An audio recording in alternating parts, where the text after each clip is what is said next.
안녕하세요. 오늘도 사연살롱을 찾아주셔서 감사합니다. 저는 50대 중반의 여성이에요. 가난한 집에서 자라서 학교를 제대로 못 다녔어요. 아빠도 일찍 돌아가셔서 엄마 혼자 계셨기 때문에 저도 같이 일해서 돈을 벌지 않으면 먹고 살기가 너무 힘들었거든요. 그래도 좀 더 일다운 일을 하며 돈을 벌려면 공부를 해야겠다는 생각이 들더군요.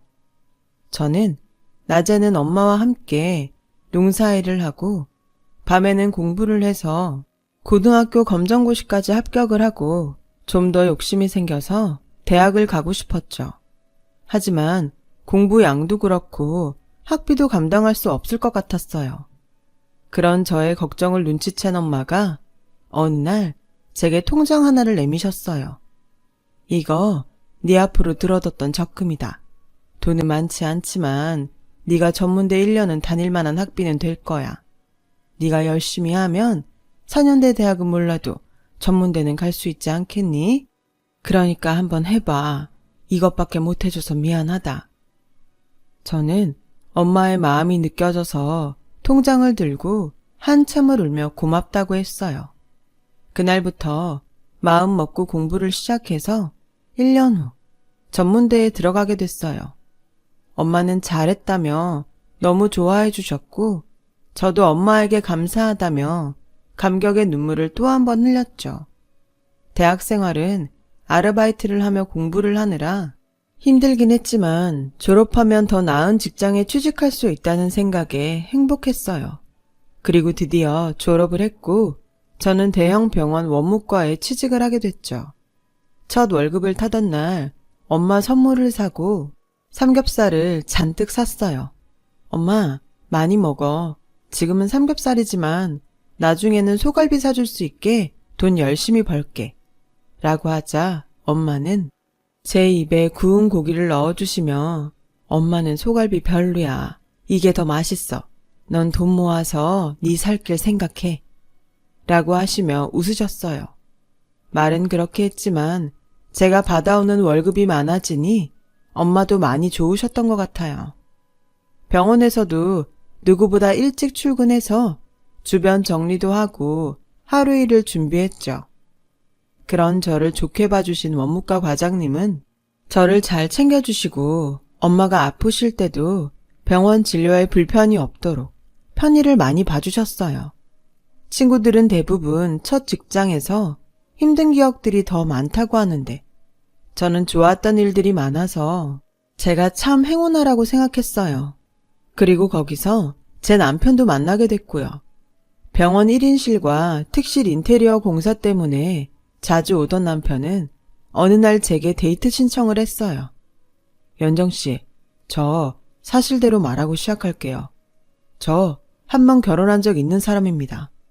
창피한 얘기지만 우리 집에서 아내를 너무 괴롭혀서 저하고 사이까지 나빠지게 돼서 이혼하게 됐고요. 이렇게 다 이야기하는 건 연정씨와 진지하게 만나고 싶어서예요.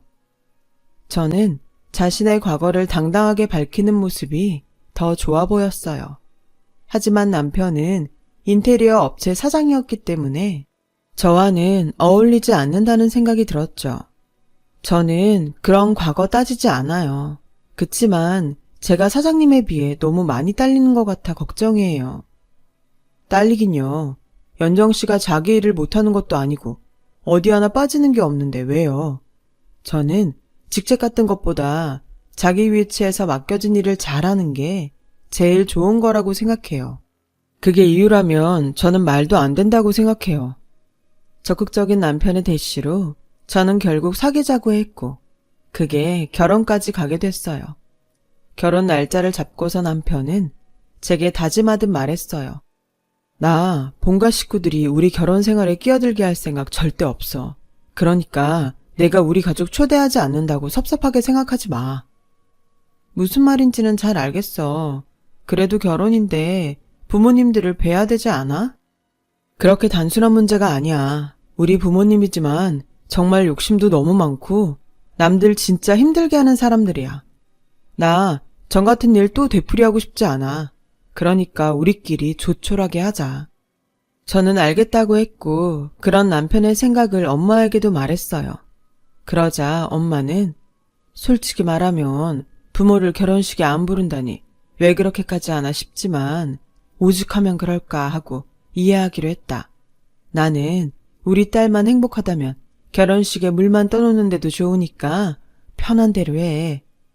라며 좋게 생각해 주셨고 남편은 엄마에게 큰 절을 하며 장모님 여러 가지로 마음에 안 드시는 게 많을 텐데 이렇게 이해해 주셔서 정말 감사합니다.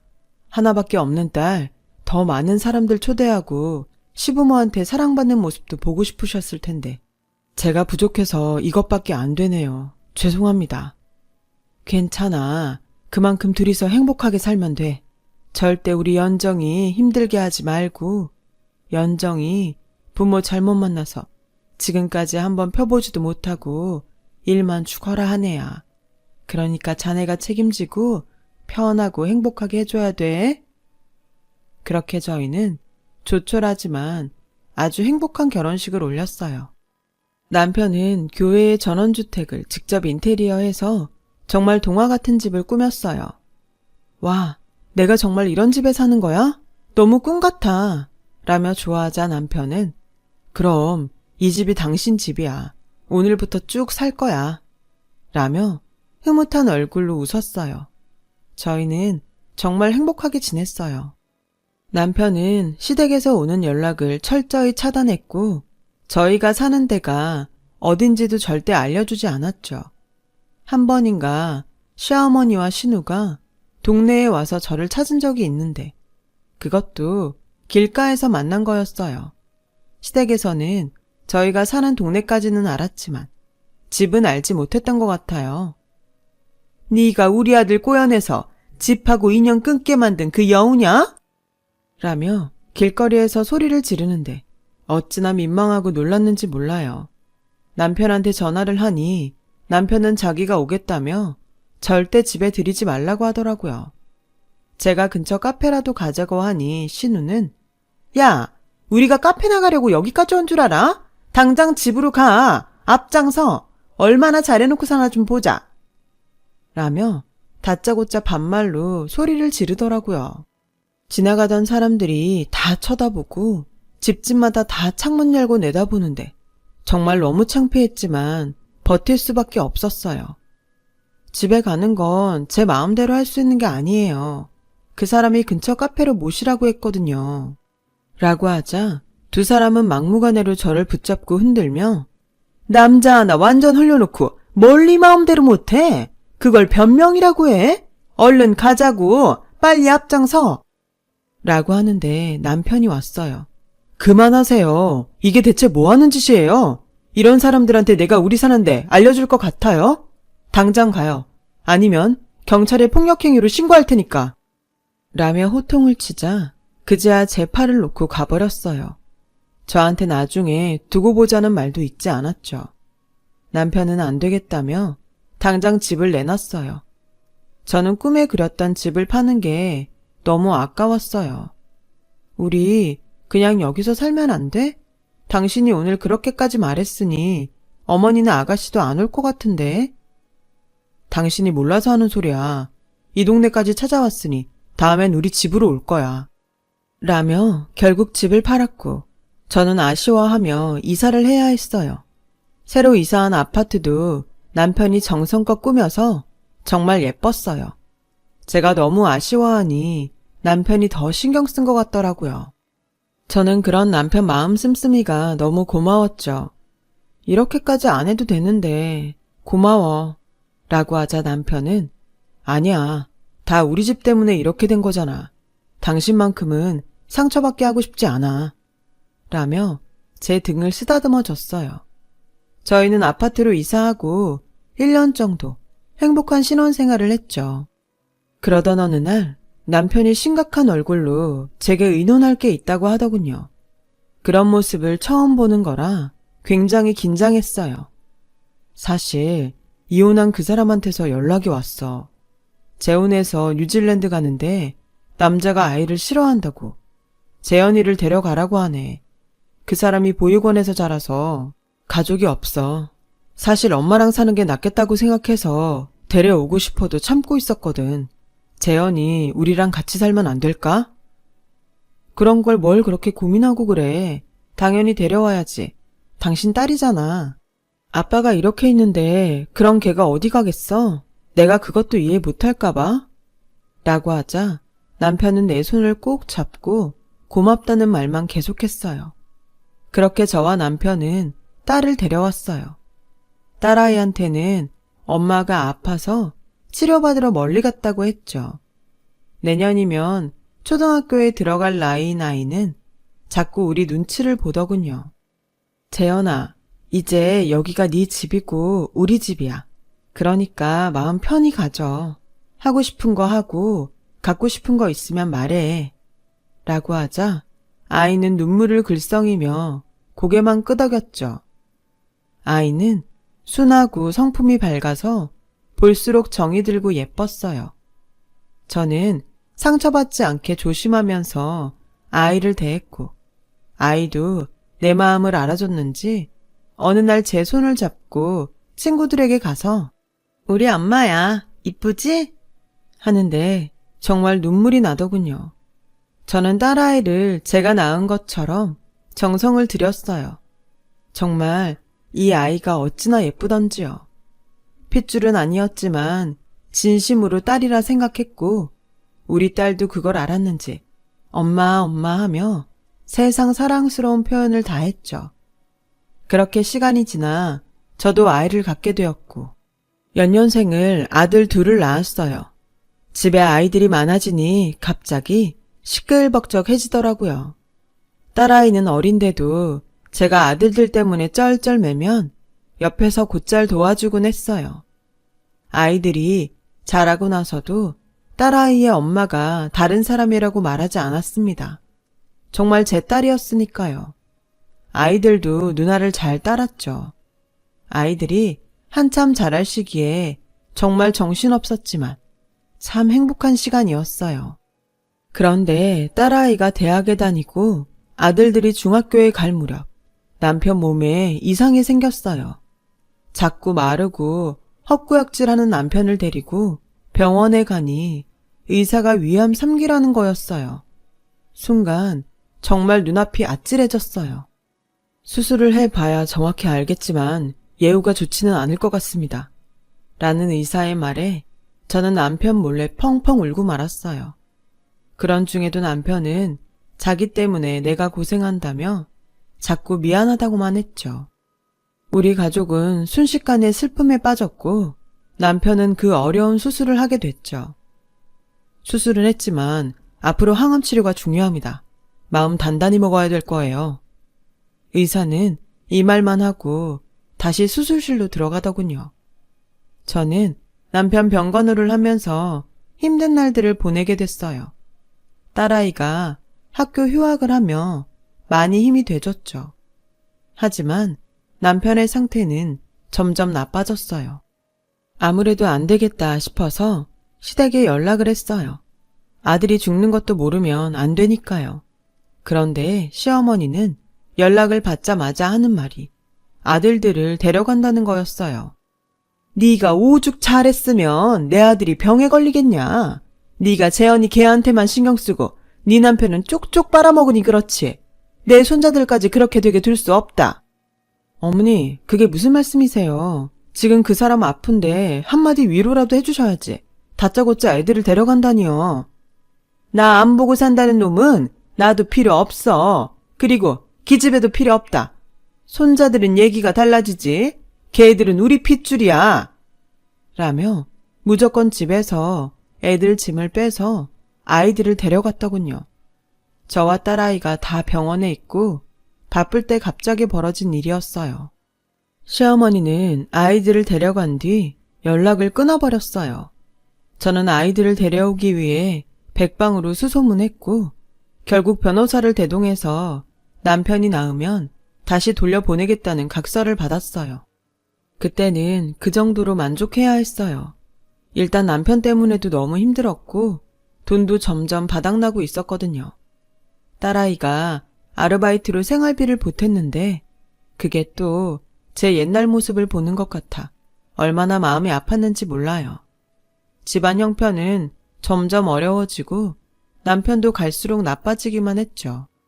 그렇게 1년 정도를 버티고 있는데 갑자기 딸아이 친이모라는 분이 불쑥 저를 찾아왔어요.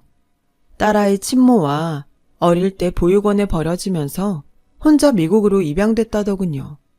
언니를 찾았는데 몇 년 전 뉴질랜드에서 사고로 죽었다고 해요. 그러면서 언니 대신으로 잠시만 딸과 살 수 있게 해달라는 거였어요. 대신 우리 집 병원비와 생활비를 보태주겠다고요. 저는 아무리 사정이 어려워도 돈 때문에 아이를 보내는 것 같아 거절했어요. 하지만 그분은 포기하지 않고 매일 찾아와 간청하더군요. 그 모습을 본 딸이 나섰어요.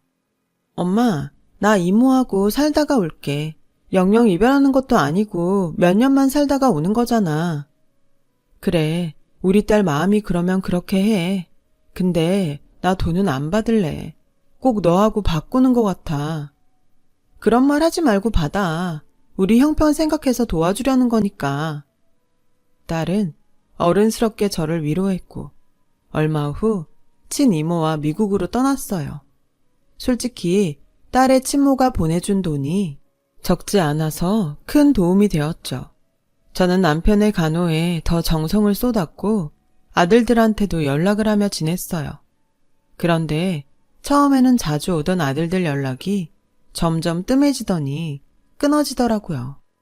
저는 남편 병간호를 하며 마트 캐셔로 아르바이트를 하느라 바빠서 이른 아침엔 이른 대로, 밤이면 늦은 대로 신경을 많이 못 쓰긴 했어요. 종종 연락을 해보았지만 돌아오는 답은 없었습니다. 몇 년 후 남편은 결국 암이 온몸에 퍼져 세상을 떠났어요. 그 사이 아들들은 대학교에 들어가 저도 모르게 군대에 갔더군요. 그런 것도 하나 챙겨주지 못한 게 너무 안타까웠어요. 이제부터라도 그동안 못한 것까지 다 해줘야겠다고 생각했는데 애들이 저한테 오지 않겠다고 하더라고요. 이건 우리가 스스로 결정한 거니까 할머니한테 각선이 어쩌니 그딴 말로 협박하지 마. 라고 큰아들이 말하자 작은 아들도 퉁명스럽게 엄마, 누나 우리 친누나 아니라며. 도망간 아빠 전부인 딸이라며. 근데 어떻게 우리는 뒷전이고 남의 딸만 챙겨? 같은 여자라서 그런 거야? 그런 말도 안 되는 소리가 어딨어. 난 너희 차별해서 키운 적 없어. 라고 하자 큰아들이 코웃음 치며 우리도 이제 알 거 다 아니까 그만해. 할머니한테 다 들었어. 엄마가 아빠 가족들하고 못 만나게 만들려고 우리도 할머니한테 맡겨놓고 나중에 데려가네 어쩌네 쇼한 거잖아. 저는 너무 기가 막혀서 그게 아니라고 몇 번이나 얘기했지만 아이들은 이미 시댁에서 한 얘기를 진실이라고 믿고 있어서 소용이 없었어요. 둘째는 꼭 저를 비웃는 것처럼 빈정대며 이제 혼자 잘 살아보세요. 저희 괜히 찾아오지 마시고 라더니 형하고 가버리더군요. 그리고 며칠 후 시어머니가 오더니 무작정 남편 재산을 내놓으라는 거였어요. 네가 내 아들 망가뜨리면서 벌어놓은 돈 있잖아. 그거 당장 내놔. 넌 그거 갖고 있을 자격 없으니까 내놓으라고. 어머니, 저 돈 없어요. 그 사람 병원비 다 쓰고 생활비도 모자라서 제가 마트에 나가서 일한다고요. 내가 내 아들 재산도 조사 못할 것 같냐? 내가 뒷조사하기 전에 네가 순순히 내놓는 게 좋을 거다. 라며 큰 소리를 쳤고 아들들까지 전화해서 할머니한테 돈을 주라는 거였어요. 엄마가 그만큼 누렸으면 남는 건 할머니 주는 게 맞지. 엄마도 양심이라는 게 좀 있어봐. 저는 다른 건 다 참아도 아들들한테 오해받는 게 너무 힘들고 슬펐어요. 밤새 남편 통장들을 뒤져서 보니 그나마 조금 남은 게 하나 있더군요. 저는 아들들한테 주는 거라는 마음으로 그 통장을 시어머니한테 줬고 예전에 남편이 인테리어 업체를 친구한테 넘기고 받았던 지분도 시어머니한테 다 넘겼어요. 그리고 저는 고된 일상을 시작해야 했죠. 집안에 돈 될 만한 건 다 팔아봤지만 얼마 되지 않았고 저는 식당에 취직을 해서 설거지부터 시작해서 반찬 만드는 일을 하게 됐어요. 일하다가 너무 힘들면 남편 생각에 눈물을 쏟은 적도 많았죠. 그런 중에도 아들들은 가끔씩 절 찾아와 돈을 달라고 했어요. 액수가 용돈 정도가 아니라 항상 100단위였어요. 겨우 벌어놨던 돈들을 주고 나면 아들들은 다시 연락을 끊었고 잊혀질만 하면 찾아와서 또 몇백만 원씩 요구했어요.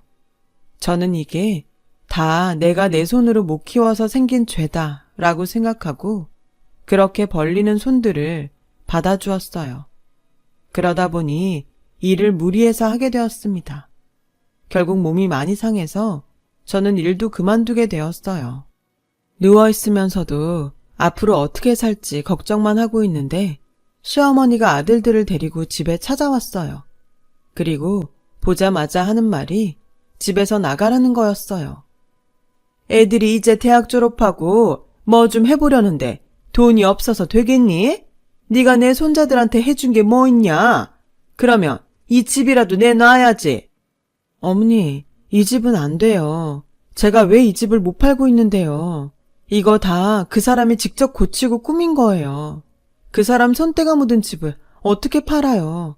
제가 다른 방법을 찾아볼게요. 라고 하자 아들이 엄마 아파서 일도 못 나가면서 어떻게 해줄 건데? 나랑 성윤이 벤처기업 만들 건데 하나라도 보태줘야 할 거 아니야. 엄마가 돼서 어떻게 자기 인생만 생각해? 라며 화를 버럭 내더군요. 그래도 이 집은 안 돼. 내가 어디 동구할 데 있는지 알아볼게. 라고 하니 둘째 아들도 한두 푼도 아니고 누가 엄마를 보고 돈을 빌려준다 그래? 라고 했고 시어머니와 큰아들도 코웃음을 치며 비웃더라고요. 내가 내 아들 집 갖겠다는데 네가 왜 막는 거냐? 나는 정당한 권리를 찾는 거야. 그리고 얘들도 친손자고 너보다 애들이 이 집을 갖는 게 맞지? 그동안 여기서 편하게 살았으면 이제 물러날 때도 됐잖아. 라는 시어머니 말에 저는 제가 다른 건 다 해도 이 집만큼은 절대 안 돼요. 라며 저도 모르게 큰 소리를 냈어요. 그러자 시어머니와 아들들은 어디서 큰 소리를 내냐며 화를 내더니 조만간 나가게 될 거라면서 자리를 떴어요. 저는 남편 사진을 붙잡고 밤새 펑펑 울며 어떡하냐고 했지만 뾰족한 수가 생각나지 않았어요. 그렇게 일주일 넘게 시어머니랑 아들들한테 시달리는데 미국에서 연락이 왔어요. 엄마, 나야 재현이. 나 한국 들어가. 엄마, 너무 보고 싶었어. 라는데 그냥 눈물만 쏟아지더라고요. 재현이는 왜 울기만 하냐며 무슨 일이 있는지 물어봤고 저는 그동안 쌓였던 게 터져 딸한테 모든 걸 다 털어놓았죠. 딸은 제 얘기를 다 듣더니 자기가 갈 때까지 잘 버티고 있으라고 하더군요. 그리고 시어머니와 아들들이 다시 오는 날이 됐어요. 너 진짜 끈질기구나. 하긴 그러니까 내 아들 잡아먹고도 이러고 살지. 내가 오늘은 짐 챙겨놓고 있으라고 했는데 뭐 한 거야? 하더니 아들들한테 짐을 챙기라고 시키더라고요. 애들이 제 짐을 챙겨서 막 거실에 내다 놓는데 딸아이가 들어왔어요. 안녕하세요, 할머니. 아니, 저한테는 할머니도 아니죠. 이선자씨. 저는 오늘 신연정시 법적 대리인으로 왔어요. 라며 딸의 명함을 내밀었어요. 딸은 미국에서 공부해서 국제 변호사 자격증을 땄고 한국의 대기업 법무팀에 취직을 했던 거였어요. 제가 이렇게 어려운 처지가 되자 딸이 그걸 알고 회사에 말해서 출근 날짜를 미루고 제 변호를 맡았어요. 이선자 씨는 이 집에 대해 아무 권리가 없어요. 이 집은 아빠, 김상우 씨 명의니까 상속인하고 자녀들한테 권리가 있고요. 그 권리는 배우자 1.5이고 자녀들은 각각 1인데 그동안 아들 김성진, 김성윤이 받아간 돈을 따져보면 두 아들도 이 집의 권리를 주장할 수 없는 상황입니다. 라며 아주 또박또박 조리 있게 말하더군요. 그 바람에 시어머니와 아들들은 질려서 한마디도 못하고 그냥 물러났어요. 저는 딸을 붙잡고 그동안 서름에 엉엉 울고 말았어요. 엄마, 걱정 마. 이제 내가 엄마 옆에 있을 거니까 아무 걱정 마. 그동안 공부 때문에 연락 많이 못했어. 너무 미안해. 라며 딸도 눈물을 흘렸어요. 그리고 딸은 엄청난 소식을 저한테 알려줬어요. 남편이 죽기 전 딸에게 따로 연락을 해서 맡긴 재산이 있다는 거예요. 할머니가 저러니 아빠가 미리 다 손을 써놨어. 남편은 제가 마음이 약해서 재산을 저에게 남겨왔자 어머님께 다 뺏길 줄 알고 따로 모아둔 재산을 딸이 독립할 수 있을 때가 되면 오픈하기로 유언장을 써서 맡겼다고 하더라고요. 엄마 잘 부탁한다고 하면서요. 그걸 알게 된 아들들이 다시 저를 찾아왔어요.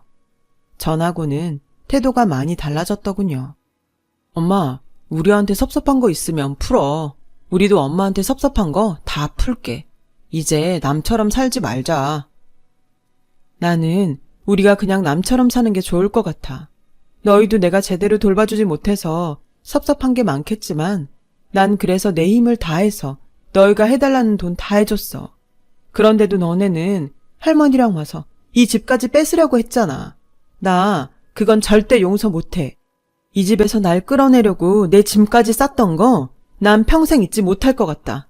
난 그런 친아들보다 내 딸 재현이가 더 좋아. 그러니까 너희도 너희끼리 행복하게 살아. 니네 할머니랑 오손도손 살면 되잖아. 라고 냉정하게 말하고 끊어버렸어요.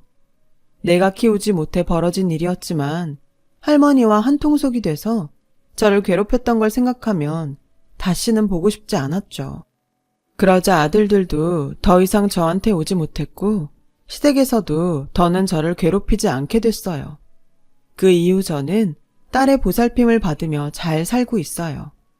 딸이 결혼도 해서 사위도 생겼고요. 딸은 해외 출장을 갔다 와서 좋은 데가 있으면 휴가 때 꼭 저를 데리고 간답니다. 그냥 제가 행복한 것만 생각하며 살려고 합니다. 이제 이렇게 마음 좀 편히 살아도 되는 거죠? 제 사연 들어주신 분들 모두 감사합니다. 다들 행복하시고 건강이 최고입니다. 건강하세요. 여러분, 사연 댓글에 응원과 현명한 조언 부탁드려요. 좋아요와 구독은 저에게 큰 힘이 됩니다. 오늘도 좋은 일 가득하세요.